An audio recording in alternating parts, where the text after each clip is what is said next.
Hey guys, so I thought while I was waiting on my spaghetti sauce to simmer, I would make some Chex Mix. Now, you guys have probably all made it.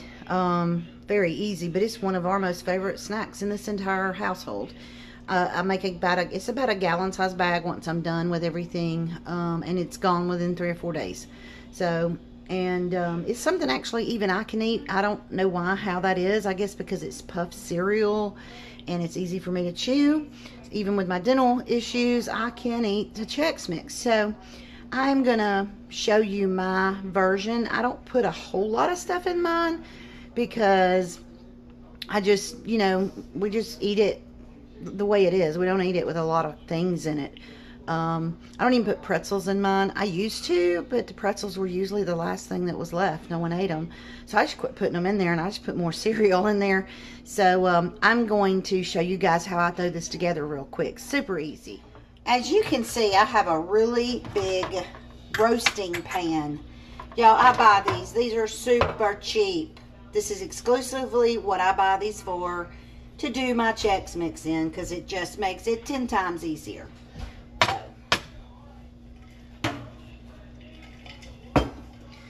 I actually had cereal from the last time I made it left over. So if you buy a big bag of the cereal, you're gonna, you know what, I don't think I need that. You're gonna have enough to get 2 batches. So I used the first one. It calls for 9 total cups of cereal, okay? So I do not buy, I buy the Chex, the corn, and the rice. I do not buy the brand. That the recipe calls for. I just double up on the corn and the rice Chex.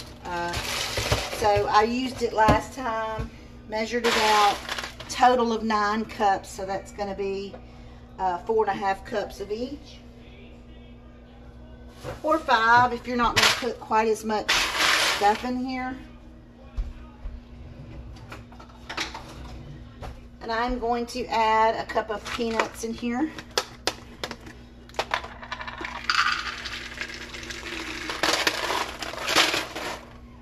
Add more peanuts if you like, of course. I bought the Cheez-It Grooves. I usually buy Cheez-Its of some sort, goldfish crackers, some sort of a cheese cracker. These are they're called Grooves. We'll see how they do. I've never used these before, but we're going to use them today. That can't go wrong with a cheese cracker anywhere. At least 2 cups of cheese crackers. As y'all can tell, I'm not really going crazy with the precise measurements here.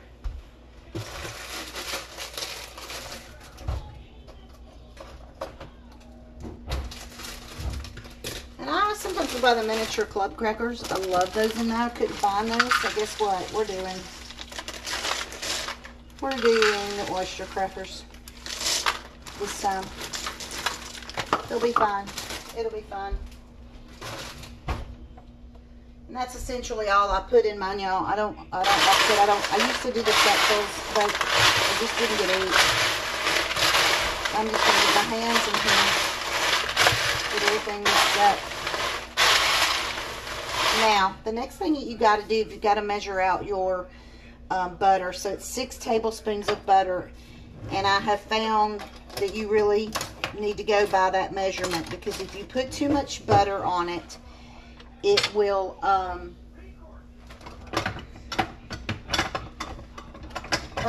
well, if you put too much butter in it, it will get soggy, and by the time the stuff gets crispy, it's overcooked and it's not any good. So, I'm going to do 6 tablespoons of butter.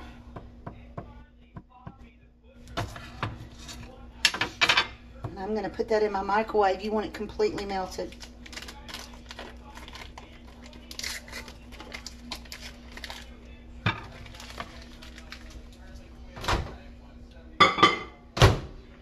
"30 seconds is usually plenty of time for the butter. Alright, your Worcestershire. The recipe calls for 2 tablespoons. I always use 3. I love the taste. So I do kind of put extra. extra Worcestershire in it.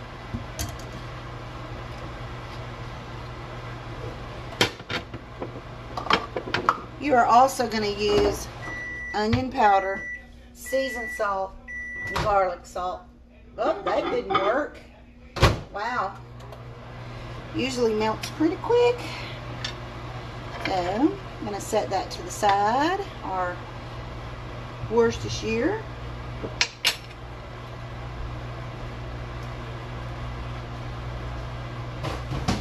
That was the last of that. I prefer the Lee & Perrins Worcestershire sauce, but sometimes I can't find it. Sometimes Worcestershire's hard to find. And I don't know if it's just now, right now, because of, I don't know, honestly, do not know why. Alright. Alright, our butter. It's all melty. Good mix. I'm going to pour this Worcestershire in here. Alright, then we're going to start putting our spices. I'm going to put a teaspoon garlic salt.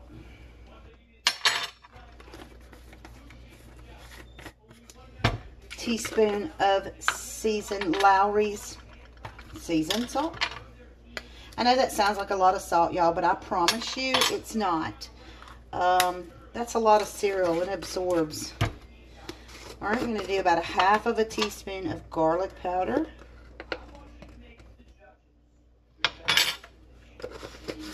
And I'm actually going to add a little garlic powder to the mix here, because I love that garlic taste. I'm going to do about a half of a teaspoon of garlic powder. Okay. That's all of it. That's your spices. We're going to stir that. You want to stir that really good. You want to get that mixed up really good so you don't have clumps of garlic in one place and salt in another. You want it all evenly distributed. Guys, I make this almost on a weekly basis. I love Chex Mix. I love the ease of it. Alright. Whisk, whisk, whisk. We're going to pour, just pour it all over as you whisk. Make sure you scrape the bottom. Get all that good stuff off the bottom. Okay. Y'all, I don't use utensils for this. I've got two right here.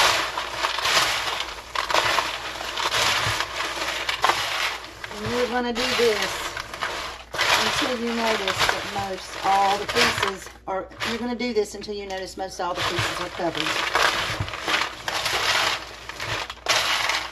I've got my oven set on 225 degrees. I don't know if y'all can hear me. I'm being loud.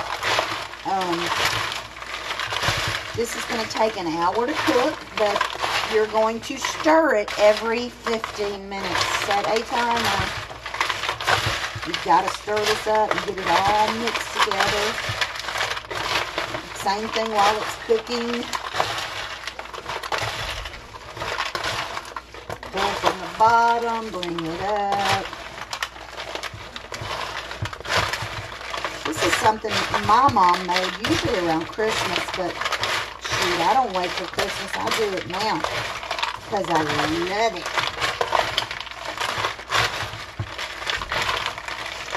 You can feel on the bottom the wet from the ingredients that you put in, so just kind of with your hands, scoop it up, move it around. The more evenly that this stuff is distributed, the better you're going to have an even flavor and taste for this stuff. And like I said, I really mix mine up because I want them all covered. One thing too, you don't want to use metal utensils when you're stirring this because you will break and crack the crackers and cereal. And we don't want that. Alright, that looks pretty good. You can see all the goodies spread on there pretty good. So let me rinse my hands off.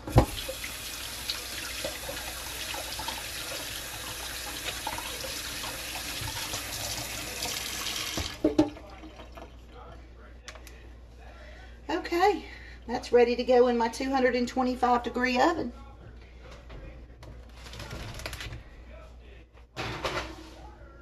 And I'm going to set a timer for 15 minutes.